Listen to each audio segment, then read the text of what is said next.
રાખો આપણી સાથે જુહી। સૌથી પહેલા વાત રાજકોટની ધર્મસભામાં ચર્ચાનો મુખ્ય મુદ્દો રહ્યો અયોધ્યામાં રામ મંદિર નિર્માણનો। એવું મનાઈ રહ્યું છે કે રાજકોટની ધર્મસભામાં રામ મંદિર નિર્માણ માટેની ગતિવિધિનો પાયો નંખાયો છે। અમિત શાહ અને મોહન ભાગવત વચ્ચે 1.5 કલાક સુધી ગુપ્ત બેઠક પણ યોજાઈ। આ બેઠકમાં આગામી લોકસભા ચૂંટણી પર પણ ચર્ચા હોઈ શકે છે। આ ઉપરાંત કાશ્મીર મુદ્દે અમિત શાહ, ભાગવત, સુબ્રમણ્યમ સ્વામી અને રામ માધવ વચ્ચે ધર્મસભામાં ચર્ચા થઈ। અન્ય સંતો વચ્ચે ધર્માંતરણ પર પણ ચર્ચા કરવામાં આવી।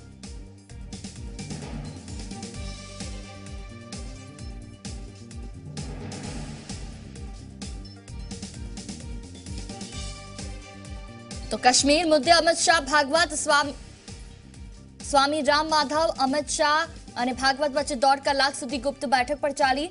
રામ મંદિરના નિર્માણની પ્રક્રિયાનો જે પાયો છે તે રાજકોટમાં નંખાઈ ગયો છે। વિચારધારાઓ થઈ રહી છે। 2019ની લોકસભા ચૂંટણી નજીક આવી રહી છે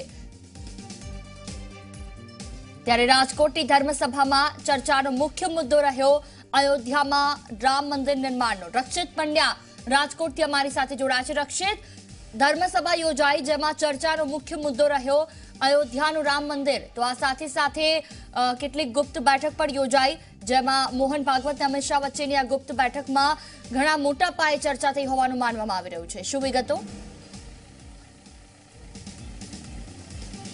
ચોક્કસથી જોઈ ખાસ કરીને કહી શકાય કે જ્યાં 2 દિવસની જે ધર્મસભા હતી તે છે તે આજે સમાપન થઈ ચૂકી છે। જે ગઈકાલથી શરૂ થઈ હતી તેનો આજે બીજો દિવસ હતો અને આ બીજા દિવસની અંદર છે તે ભાજપના રાષ્ટ્રીય અધ્યક્ષ અમિત શાહ તેમજ મોહન ભાગવત છે તે પણ ખાસ ઉપસ્થિત રહ્યા હતા। જે પ્રમાણે દેશ વિદેશ જે કહી શકાય ભારત દેશમાંથી અનેક રાજ્યોની અંદરથી છે તે મોટી સંખ્યામાં સંતો મહંતો છે તે આ ધર્મસભાની અંદર છે તે ખાસ ઉપસ્થિત રહ્યા હતા। જે પ્રકારે દર 2 વર્ષે છે તે આ ધર્મસભાનું આયોજન છે તે કરવામાં આવતું હોય છે। આ 7મી ધર્મસભા હતી કે જેનું આયોજન રાજકોટ ખાતે કરવામાં આવ્યું હતું। રાજકોટનું જે મુંજકા ગામ છે ત્યાં આગળ એક આર્ષ વિદ્યા મંદિર છે તે આવેલું છે, ત્યાં આગળ આ સભાનું આયોજન છે તે કરવામાં આવ્યું હતું। ખાસ કરીને આ જે સભા હતી તેનો મુખ્ય મુદ્દો છે તે રામ મંદિર રહ્યો હતો।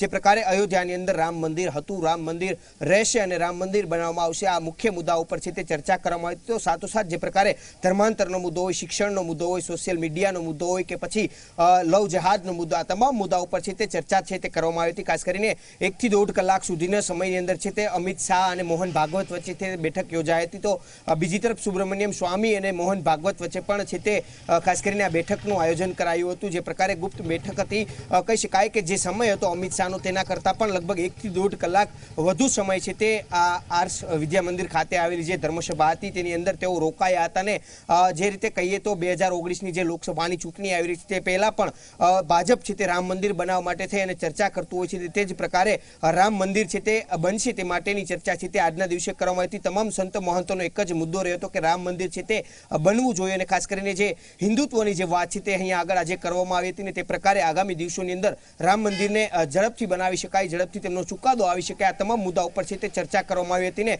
આ તમામ મુદ્દાઓને લઈને ક્યાંક ને ક્યાંક જે સાધુ સંતો છે તેમનો શું મૂળ છે, તેમના શું અભિપ્રાય છે આ અંગે છે ચર્ચા પણ છે તે ખાસ કરવામાં આવી હતી। ને આગામી જે ચૂંટણી નજીક આવી રહી છે તેની અંદર રામ મંદિર છે તે મહત્વનો મુદ્દો રહેશે। તે આજની આજે ધર્મસભા પૂર્ણ થઈ ત્યારબાદ જે સંતો મહંતો સાથેની વાતચીત હતી તેને વાતચીત સાથેની જે વાત હતી તેની અંદર સ્પષ્ટ એવું લાગતું હતું કે ક્યાંક આ રામ મંદિરનો મુખ્ય આ મુદ્દો છે તે ધર્મસભાની અંદર રહ્યો હોય। જી જુહી, બિલકુલ, તમામ જાણકારી બદલ આભાર રક્ષિત। તો જે રીતે રાજકોટમાં ધર્મસભા યોજાઈને આજે તેનો બીજો દિવસ હતો, મહત્વનું છે કે રામ મંદિર પર ચર્ચા કરવામાં આવી છે। 2019 લોકસભા ચૂંટણી નજીક આવી રહી છે। તમામ લોકો આખરે જે 5 વર્ષ પહેલા વાયદો કરવામાં આવ્યો હતો મોદી સરકાર બન્યા પહેલા કે તેઓ રામ મંદિર બનાવશે, તેને લઈને હાલ તો ચર્ચા વિચાર। રાજકોટમાં બીજા દિવસે ધર્મસભાના રાષ્ટ્રીય અધ્યક્ષ અમિત શાહ હાજર રહ્યા। આરએસએસના વડા મોહન ભાગવત પર પહોંચ્યા।